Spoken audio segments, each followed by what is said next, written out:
നിയമമാണ് സർ. പോലീസിൽ അങ്ങ് പറഞ്ഞല്ലോ റെയ്ഡ് നടത്തും, പിടിക്കും. എവിടെ റെയ്ഡ് നടത്തി? എവിടെ വാഹന പരിശോധന നടത്തി? അവർക്ക് ഈ സ്ഥലങ്ങളെല്ലാം അറിയാലോ. ഇപ്പോ പറമ്പിൽ ഈ സാധനം ഉണ്ടായി ഇല്ലെന്ന് ആരറിയാം? സാറേ, എഴുതി വെക്കാൻ പറഞ്ഞൊരു ബോർഡ്, ചില വീടിന്റെ മുമ്പിൽ പട്ടിയുണ്ട് സൂക്ഷിക്കുക എന്ന് എഴുതി വെച്ചേക്കുന്നത് പോലെ ഈ പറമ്പിൽ സ്റ്റീൽ ബോംബുണ്ട് സൂക്ഷിക്കുക എന്ന് എഴുതി വെക്കി. നിങ്ങൾ കൊണ്ടുപോയി വയ്ക്കുന്നവരെ എഴുതി വെക്കാൻ പറ. ഇല്ലേ പാവങ്ങൾ മരിക്കും, കുഞ്ഞുങ്ങൾ മരിക്കും, ഒരിക്കലും കുഞ്ഞുങ്ങൾ മരിക്കും.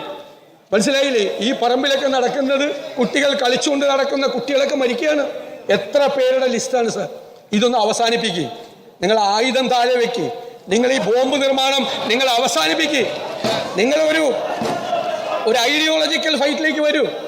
രാഷ്ട്രീയം ഒരു പരിഷ്കൃത സമൂഹത്തിന് മുഴുവൻ അപമാനകരമായ കാര്യങ്ങളാണ് കേരളത്തിലെ CPM ചെയ്തുകൊണ്ടിരിക്കുന്നത്. സാർ, ജനങ്ങൾ ഈ താക്കീത് നൽകിയിട്ടും ഞാൻ പ്ലീസ് അവിടെ ഇരിക്കെ. പ്ലീസ്, അദ്ദേഹം കൺക്ലൂഡ് ചെയ്യാൻ പോകുന്ന പ്ലീസ് അവിടെ ഇരിക്കെ, അദ്ദേഹം പറയട്ടെ. യെസ് അങ്ങ് പറഞ്ഞു. സാർ, ഞാൻ ഈ ട്രാൻസ്പോർട്ട് ഡ്രൈവറെ ഭീഷണിപ്പെടുത്തിയ കാര്യമല്ല ഇവിടെ പറഞ്ഞത്. ഞാൻ പറഞ്ഞത് ബോംബ് വെച്ച കാര്യമാണ് പറഞ്ഞത്.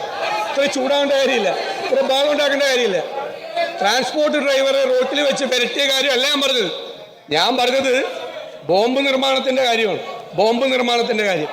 സാർ, അതുകൊണ്ട് സർക്കാർ ഈ ക്രിമിനലുകളെ പ്രോത്സാഹിപ്പിക്കുന്നു.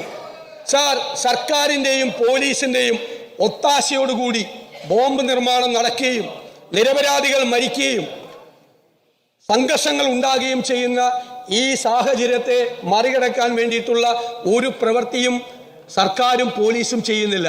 സാർ, അതിൽ പ്രതിഷേധിച്ച് ഞാനും എൻ്റെ പാർട്ടിയും വോക്കൗട്ട് ചെയ്യും.